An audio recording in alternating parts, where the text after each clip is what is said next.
Have you ever found yourself trying to push a rock so heavy it wouldn't budge? Life feels exactly like this sometimes. Constant struggle, constant fight. But let me tell you a secret. The strongest element in nature is not the hardest one, but the soft. Today we will talk about an ancient wisdom of thousands of years, the water philosophy of the Sufis. If things aren't going right in your life, maybe it's just because you are rigid. If you are ready, let's start flowing like water. When you look at the nature of water, the first thing you see is this. Water is not stupid. When it flows down the mountain and encounters a giant rock, it doesn't get stubborn saying, I will defeat this rock. It doesn't fight with it. It chooses the path of least resistance. It goes around it, glides, and continues its way. That is why Sufis say, do not struggle with those who struggle with you. If you do, you will remain on the same level, in the same pit as them. Think of that angry colleague at the office or the rude driver in traffic.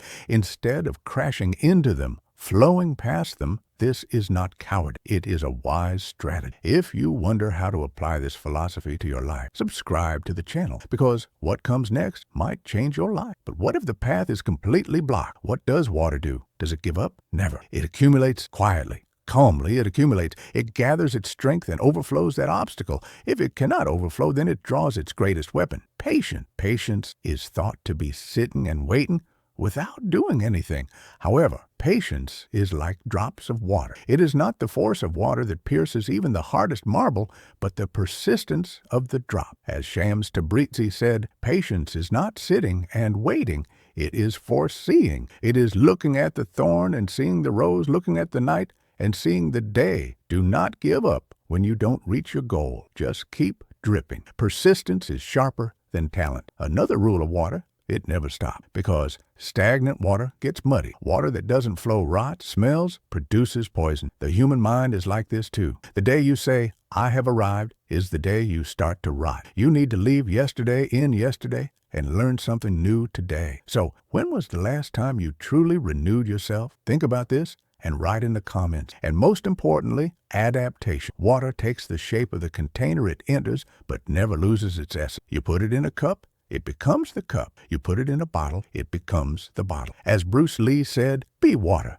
my friend. In the world, not the smartest or the strongest survive, but those who adapt best to change. When a storm breaks, those huge, rigid oak trees are torn up by their root, but thin, flexible reeds just bend. When the storm is over, the reeds are still there. Don't be rigid. Don't say, I have my rules, I won't change. Be flexible. Trust the flow. Surrender is not weakness. It is knowing that all rivers eventually meet the ocean. Remember, in moments when life challenges you, don't be the hammer standing against the rock. Be the water that flows around the rock, pierces it with patience, and fills every container it enters. Be noble like water.